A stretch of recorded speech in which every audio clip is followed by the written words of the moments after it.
আমাদের প্রথম প্রশ্ন, আমাদের ধর্মের নাম কি? আমাদের ধর্মের নাম সনাতন ধর্ম। আমাদের ধর্মের নাম কি? দ্বিতীয় প্রশ্ন, সনাতন শব্দের অর্থ কি?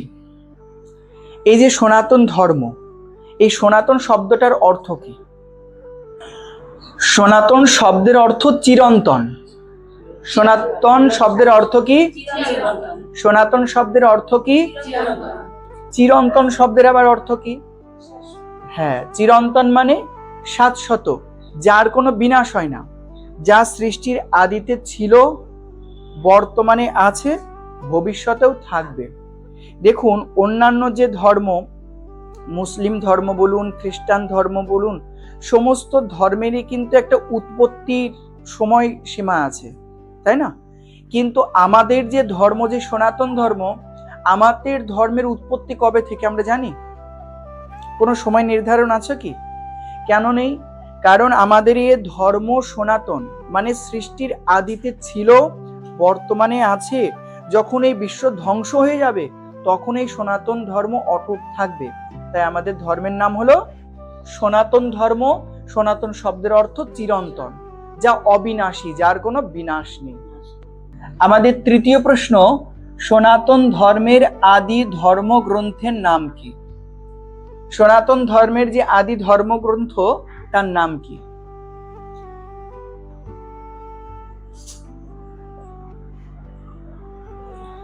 সনাতন ধর্মের আদি ধর্মগ্রন্থের নাম হলো বেদ। সনাতন ধর্মের আদি ধর্মগ্রন্থের নাম কি? বেদ। চতুর্থ প্রশ্ন, ধর্ম কি? যদি এক কথায় বলতে হয় তো পরমেশ্বর ভগবানের দেওয়া আইন হলো ধর্ম। এক কথায় ধর্ম কি? যেমন আমাদের এই ভারতবর্ষের একটা আইন আছে, রাস্তায় কিভাবে চলতে হবে, গাড়ি চালাতে গেলে যদি রেড সিগন্যাল থাকে রাস্তায়, তবে সেখানে দাঁড়াতে হবে, যখন আবার গ্রিন সিগন্যাল হবে তখন আমরা সেখান থেকে যেতে পারি। এটা আমাদের দেশের একটা আইন, সংবিধানে যেটা লেখা আছে। ঠিক সেই প্রকার ধর্মটা কি? ধর্মটা হলো ভগবানের দেওয়া আইন। কোন প্রকারে আমাদের এই জীবনটা চলতে হবে, চালাতে হবে, সেই যে শাস্ত্রে ভগবানের যে বাণী, যে নির্দেশনা দেওয়া আছে, এক কথায় সেটাই হলো ধর্ম। ধর্মকে যদি আমরা এই শব্দটাকে ব্যুৎপত্তিগতভাবে বিশ্লেষণ করি, তবে দেখুন, ধৃ ধাতু, যেটা রুট মার্ক, এটাকে ধাতু বলে ব্যাকরণে। তো ধৃ ধাতু যুক্ত মন প্রত্যয়, মনটা হলো প্রত্যয়, ধৃটা হলো ধাতু, ধৃ ধাতুর সহিত মন প্রত্যয় যুক্ত করে হয় ধর্ম। এই ধৃ ধাতুর অর্থ কি?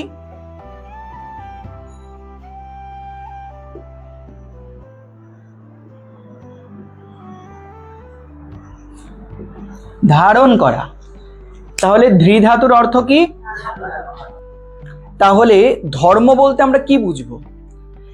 এক কথায় ধর্ম বলতে যাকে ধারণ করলে এই জগতের মায়ার বিপাকে পুনরায় আর পড়তে হয় না, দুঃখ কষ্ট পেতে হয় না, সেটাই হলো ধর্ম। যেমন ধরুন, এই পেনটা আমি ধারণ করেছি, ধরেছি তো, কিন্তু এই পেনটাকে কিন্তু আমার হাত থেকে পড়েও যেতে পারে, তাই না? কিন্তু পেনটা কিন্তু পড়েও যেতে পারে। ধর্ম তাকেই বলা হবে যাকে ধারণ করলে পুনরায় পড়ে যাওয়ার বা এ সংসারে দুঃখের মধ্যে পতিত হওয়ার কোনো সম্ভাবনা থাকে না। তাহলে এখন প্রশ্ন, কাকে ধারণ করলে এই সংসারে দুঃখে আর আসতে হয় না? সেটা হলো, দেখুন, প্রথমেই বলা যে পরমেশ্বর ভগবান। পরমেশ্বর ভগবানকে ভগবান শ্রীকৃষ্ণ, গৌর সুন্দর। অর্থাৎ আমরা যদি গৌর গোবিন্দের চরণকে ধারণ করতে পারি জীবনে, তবে আমাদের জীবনের কখনোই দুঃখ দুর্দশা আসবে না। ভগবানের করুণাতে আমরা ভগবানের চরণ যদি ধরতে পারি, তবে সেই পথে চলার নামই হলো ধর্ম পথে চলা, এবং তাকেই বলা হবে ধার্মিক। তাহলে আমরা ধর্ম সম্পর্কে অতি সংক্ষিপ্ত একটা পরিচয় পেলাম। ধর্ম কি? পরমেশ্বর ভগবানের দেওয়া আইন হলো ধর্ম। আমাদের পঞ্চম প্রশ্ন হলো, যুগ কয়টি ও কি কি? যুগ কয়টি ও কি কি? যুগ হলো 4টি। যুগ কটি? যুগ 4টি। কোন কোন যুগ? সত্য যুগ, ত্রেতা যুগ, দাপর যুগ ও কলি যুগ। বোঝা গেল? তাহলে যুগ কটি? কি কি?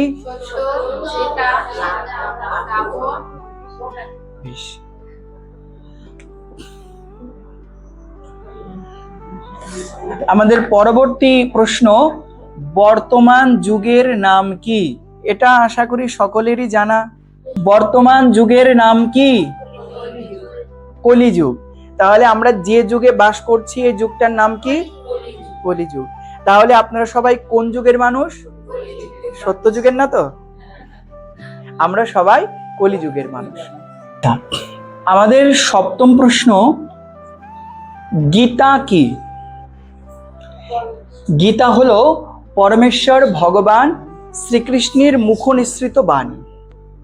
গীতা কি? অর্থাৎ পরমেশ্বর ভগবান শ্রীকৃষ্ণ এই জগৎ কল্যাণের জন্য তার প্রিয় মিত্র বন্ধু অর্জুনকে উপলক্ষ করে এই জগৎ জীবের জন্য তিনি গীতামৃত জ্ঞান প্রদান করেছিলেন। তাহলে কে বলছেন? ভগবান শ্রীকৃষ্ণ। আর শুনছেন কে? অর্জুন শুনছেন। বেশ, তাহলে গীতা হলো পরমেশ্বর ভগবান শ্রীকৃষ্ণের মুখ নিঃসৃত বাণী। আমাদের 8ম প্রশ্ন, গীতায় কটি অধ্যায় আছে? গীতায় 18টি অধ্যায় আছে। গীতায় কতগুলি অধ্যায় আছে? গীতায় কতগুলি অধ্যায় আছে? আমাদের 9ম প্রশ্ন, গীতায় কটি শ্লোক আছে? 700? ঠিক তো?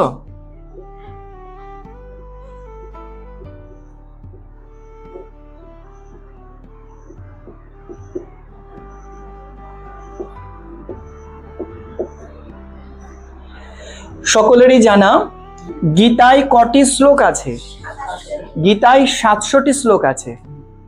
যেহেতু গীতায় 700টি শ্লোক আছে, ওই জন্য গীতার আরেকটি নাম হলো সপ্তশতী। গীতার আরেকটি নাম কি? কেন সপ্তশতী? যেহেতু গীতায় 700টি শ্লোক আছে। মনে থাকবে? গীতার কে কেন সপ্তশতী বলা হয়? আচ্ছা আচ্ছা, গীতায় কতগুলি শ্লোক আছে? গীতার অপর নাম কি? সপ্তশতী। বেশ, এখন আমরা সেই গীতাতে প্রবেশ করব।